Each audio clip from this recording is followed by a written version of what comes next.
காலையிலே இன்றைக்கி கொஞ்சம் சீக்கிரமாகவே வேக்கப் ஆகிட்டேன். ஏன்னா கொஞ்சம் ஹேர் வாஷ் பண்ணணும் அப்படின்றதுனாலே இன்றைக்கி அதுக்காகவே மெயினாக நான் வந்து அலாரம் வச்சு சீக்கிரமாகவே எழுந்துட்டேன். குளிச்சுட்டு வந்துட்டு கொஞ்சம் தலைலாம் சிக்க உடச்சிட்டு இருந்தேன். அதுக்குள்ளே என் பையன் என்ன பண்ணான் அப்படின்னா, டாய்ஸ் எல்லாமே கீழே கொட்டி சோஃபாவில் எல்லாமே ஒரு வழி ஆக்கி வச்சுருந்தான். தலையெல்லாம் நல்லா பின்னல் போட்டுட்டு அதுக்கப்புறமா தான் அதெல்லாம் எடுத்து வச்சுட்டு இருந்தேன். கொஞ்சம் கேப் கிடைக்கக்கூடாதுன்றான். அதுக்குள்ளே அந்த வேலையெல்லாம் பார்த்து வச்சுட்டான். காலையில் கொஞ்சம் ரசத்துக்கு எல்லாமே அந்த தக்காளி எல்லாமே அரைச்சப்போ மேலெல்லாம் தெரிச்சிருச்சு, மிக்ஸி மேலே எல்லாமே. சரி அதுக்கு ஸ்கூலில் பாப்பா விட்டுட்டு வந்ததுக்கப்புறமா அதெல்லாம் பார்த்துக்கலான்னு தான் நினச்சேன். போயிட்டு வரதுக்கு எல்லாமே கொஞ்சம் காஞ்ச மாதிரி ஆகிடும். நமக்கு க்ளீன் பண்ணவும் கொஞ்சம் கஷ்டமாக இருக்கும்.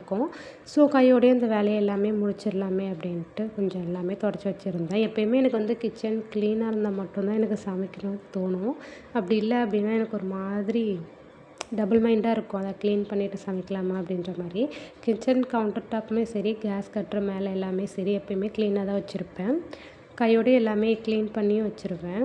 எந்த வேலை செஞ்சாலுமே எனக்கு அந்த சமைக்கிறப்போ அந்த மேலே தெறிக்கிறதெல்லாம் பிடிக்கவே பிடிக்காது. அதனால் கையோடு எல்லாமே க்ளீன் பண்ணி வச்சுட்டேன். இன்றைக்கி பாப்பா காலையில் பிரேக்ஃபாஸ்ட் என்ன அப்படின்னா, சப்பாத்தியும் அதில் ஜாம் போட்டு கொடுத்தோம் அப்படின்னா அவனுக்கு பிரேக் டைமில் அவன் சாப்பிட்டுப்பான். ஸோ அதுக்காக அதெல்லாம் ரெடி பண்ணி வச்சுட்டு அவனுக்கு பாக்ஸ்லேயும் கட்டிட்டேன்.